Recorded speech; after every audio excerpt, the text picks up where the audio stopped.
Hi everyone, my name is Alexis and welcome to my channel. On this channel, I'm going to be doing DIYs, hacks for apartment living, interior design, and just other general lifestyle videos such as what it's like to be a military spouse. So if that's something you're interested in, go ahead and hit subscribe. I would love to have you here. Today, I'm going to be talking about my biggest tips for having a luxury wedding on a tight budget. So if that's something you're interested in, keep on watching. So my husband and I got married in March of 2023, so just a few months ago, and it was the most beautiful wedding. It was the wedding of my dreams. We had so many compliments. People were saying it was the most beautiful wedding they've ever been to, and I have no regrets.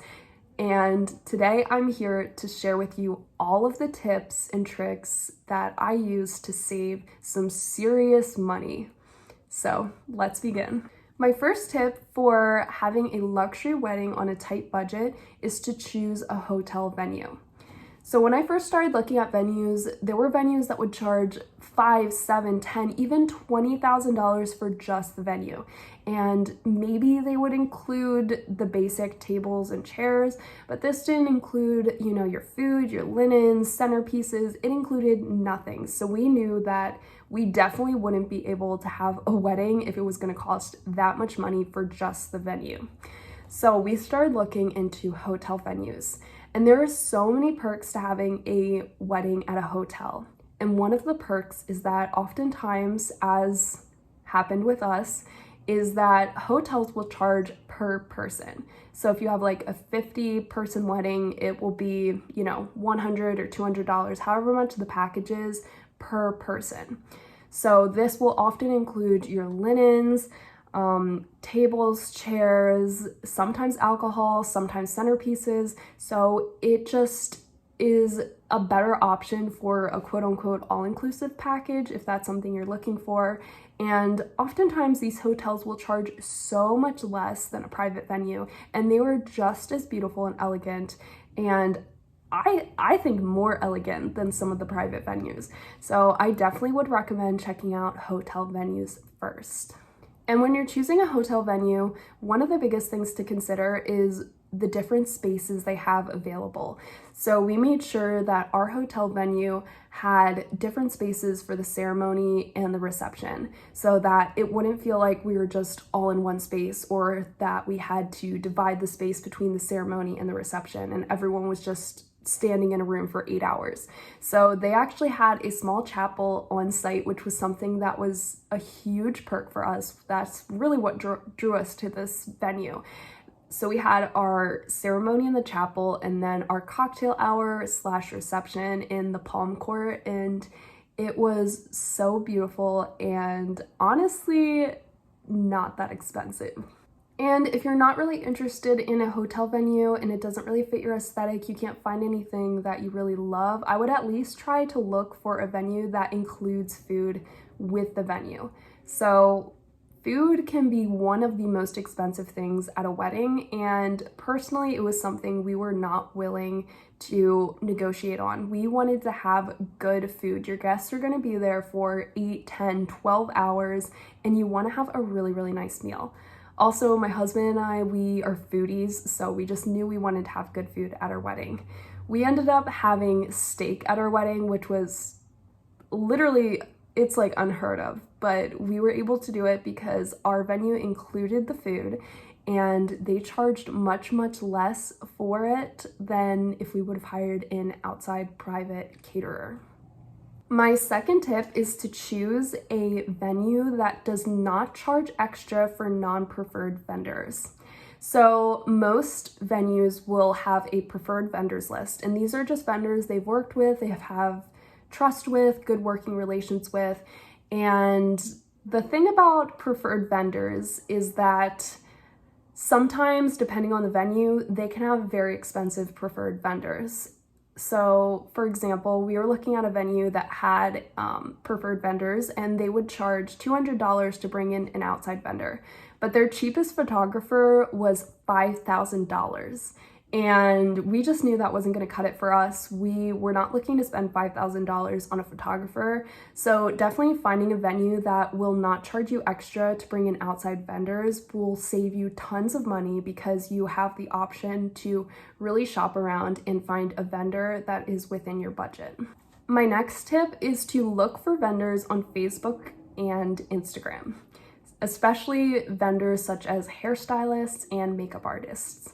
So I found both my hairstylist and my makeup artist on Facebook, and they were just fantastic. My hairstylist, she had done lots of different weddings before. She just wasn't employed by a salon. She was self-taught, and she did such an amazing job on my hair. She did my hair and 6 of my bridesmaids' hair, plus a wedding trial for around $600. So I saved so much money by not going to a salon or hiring a salon to do our hair. And same thing with the makeup. I also chose a makeup artist on Instagram, and I saved so much money doing it that way, because some hair salons would also offer makeup as an additional service, but the makeup was just way too expensive for me, and they would charge for the foundation and then charge for the eyelashes and just everything. So my makeup artist actually did everything for me together: lashes, foundation, contouring, everything was together, and she did such an amazing job. So I highly recommend looking on Facebook. You can join wedding pages and just searching on Instagram, and it will save you so much money. My next tip is to choose faux florals.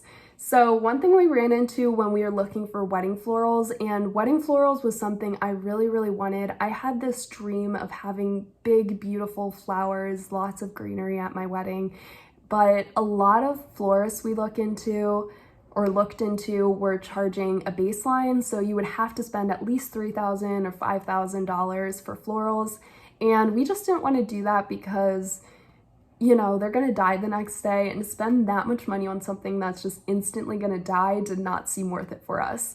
So what we actually did is we chose 4 faux florals, and we went through Ling's Moment. And Ling's Moment will actually ship them to you. They shipped in about, I think it was like 7 days or less. They shipped really fast, and they have so many color palettes to choose from. Their flowers look so real. They do these beautiful silk flowers. All of my guests were asking where I got the florals. They honestly could not believe they were fake.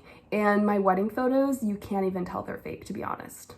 We spent $1,132.69 on all of our florals for our entire wedding. This included all our centerpieces, head table pieces, boutonnieres, bridesmaids, mother of the bride, and just literally everything. It included everything, and we saved so much money doing it that way. And then afterwards, I sold the set on Facebook Marketplace for around $450. So we were able to make some money back. And that's the other perk of doing faux florals, is you can go ahead and sell them or reuse them for other events such as baby showers or birthday parties.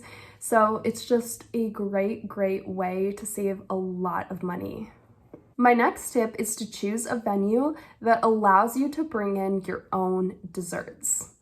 So I know I mentioned that my venue included all of the food and everything, but they actually did not include desserts. So desserts you had to pay extra for. You would pay extra for like a bar, like an ice cream bar or a cookie bar, but they actually allowed us to bring in our own desserts, and they did not charge us anything to do so. So we actually ended up going to Costco, and we spent around $150 for all of our desserts. We just bought like 2 tuxedo cakes, and then we bought like cookies, and we bought a bunch of different stuff, so our guests had different options. And $150 on desserts, that's amazing. So what we did is we just pre-cut everything and then handed it off to the venue. They put it in the fridge, and then they ended up bringing it out and plating it for us. So it's definitely worth asking your venue if you are able to bring in your own desserts. It will save you so much money going to Costco or Sam's Club, and all of our guests loved our desserts, and it was just such a great way to save money. My next tip is to make your own invitations and programs. So what we did is we made our own invitations and programs. We used Canva, and we actually did online invitations, which I will talk about in the next tip. Our programs we did print out, and we just bought some gold ribbon from Michael's and tied it on the top, and we ended up spending only around $80 for 100 programs. So it was just something small but added an extra layer of elegance to the event, and it was just something that was really fun as well to DIY. So I highly recommend going through Canva. We had such a great experience with them, and the programs came very, very fast in just a few days, I think. My next tip is to do online wedding invitations. So we did online wedding invitations, and I made them through Canva, and then we sent them through email to our guests, and it included the link, the hyperlink, as well as a QR code on the invitation that guests could either click or use the QR code, and it took them to our wedding website, which we used Zola, and they were able to RSVP immediately. And this was so great for so many reasons. First of all, wedding invitations are so stupidly expensive. And the thing is most of the time, sorry not sorry, people are just gonna throw them in the trash once they're done with them. Not many people are gonna keep them, and it's also just inconvenient to have to wait for things to come in the mail, and then you're checking with people, oh, did you get the invitation? And it just is a huge headache. So we decided to bypass that headache and just do online invitations. Literally no one cared. People said it was a good idea, actually. One of our friends said she was gonna do it for her wedding. So it's just such a good idea to spend money, because for us it wasn't worth it to drop $1,000 or $2,000 on wedding invitations when realistically they would just get thrown in the trash. And if you're interested in me doing a video on how I made our Canva invitations or how I made the programs, anything like that, you can leave a comment down below, and I will certainly make a video on my process in doing that and go more into depth on how I sent the emails and the templates I used and all of that kind of stuff. My next tip is to ask a family or friend to officiate the wedding and use your own ceremony script. So I actually asked my female pastor to officiate our wedding, and I wrote my own wedding script, and it was just so special for me because, first of all, being able to write my own script, I was just able to really, I guess, value that moment and put in my own words and my own poetry and my own Bible verses. It was just so special. I wish I could do it again. It was such a special moment. My next tip is more of like a general tip, but it also saves you money, is do not do wedding favors. So I know this is controversial. People are like, you should do a wedding favor. Like, that's the thing. But to be honest, I did so much research into this, and people said, don't do wedding favors. They'll be left on tables. People won't care. They'll forget them. Like, it's just not worth it. So we didn't do wedding favors, and instead we chose to really put our money into and focus on having really good food and good desserts. And we provided to-go boxes for all our guests, so they were able to take home extra desserts and their food. And we also put a lot of money into alcohol. So I think that for me personally, I believe it's more worth it to put money into the actual event, into giving your guests a good experience rather than worrying about favors like bubbles or something that's just probably gonna get thrown in the trash, to be honest. So I would suggest don't do favors, put your money into food, alcohol, and just the overall experience so that your guests have a really good time at your wedding. My next tip, which this is probably pretty well known, but do a wedding on a Friday or a Sunday. If you absolutely have to have a wedding on a Saturday, that is fine, but know that you're gonna pay a lot more money to have a Saturday wedding. So having a Friday or a Sunday wedding, which Sunday is what we chose, is a lot better because oftentimes venues will charge much less because people want to have weddings on Saturdays. They don't want to have weddings on Sundays because people go to work on Monday. So having a wedding on a Friday or a Sunday is just a really, really good choice if you want to save a lot of money. And by a lot, I'm talking like thousands. My next tip is to have an off-season wedding. So oftentimes in-season weddings, I believe it's from like May to November is considered in season. Don't quote me on that. I'm not entirely sure. But we ended up having our wedding in March. And I just think that off-season weddings are, they are so beautiful, especially if you're not planning on being outside. If you're having an indoor wedding, it can be just gorgeous. And we really leaned into the off-season wedding. It was kind of still winterish here in Pennsylvania where we were at the time. So we ended up going with like the deep burgundies colors, and we did blush. So we like really leaned into that whole winter-esque kind of aesthetic.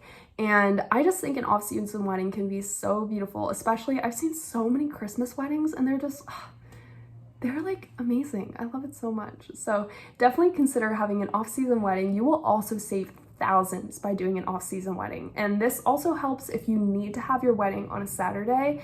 Having a Saturday wedding in season, you're gonna be paying so much money. So if you have to have it on a Saturday, consider doing off-season. So you could do March, February, you could do, I think even April's not considered in season, or you could even just do like a December wedding and do like a beautiful snow wedding depending on where you're from. So definitely consider having an off-season wedding. My next tip for saving money is to not waste your money on accessories and put your money towards the wedding dress. So I spent the most money on my wedding dress. Well, not the most money out of like our entire wedding, but I spent $2,000 on my wedding dress, which honestly I think really isn't too much. And I got a really beautiful, beautiful dress. It was shipped from Ukraine, so it was just pretty much one of a kind. And I loved it so much. But really don't focus on buying these extravagant shoes or necklaces or earrings, because number one, you're gonna take the shoes off like immediately after the ceremony. My heels got ditched in a minute, which is good because I bought my heels for like 30 bucks on sale. And the thing about necklaces or earrings is that I believe kind of less is more. This is dependent on your style, but I didn't do a necklace and I just did pearl earrings. I used my mother's earrings, and using mother's or grandmother's or mother-in-law's earrings or necklaces or bracelets, that can just make that moment special. So don't waste or drop a bunch of money on accessories. Just ask around, buy things, look on sale, and it'll make the moment more special. My next tip is to look for bridesmaids dresses on Lulu's.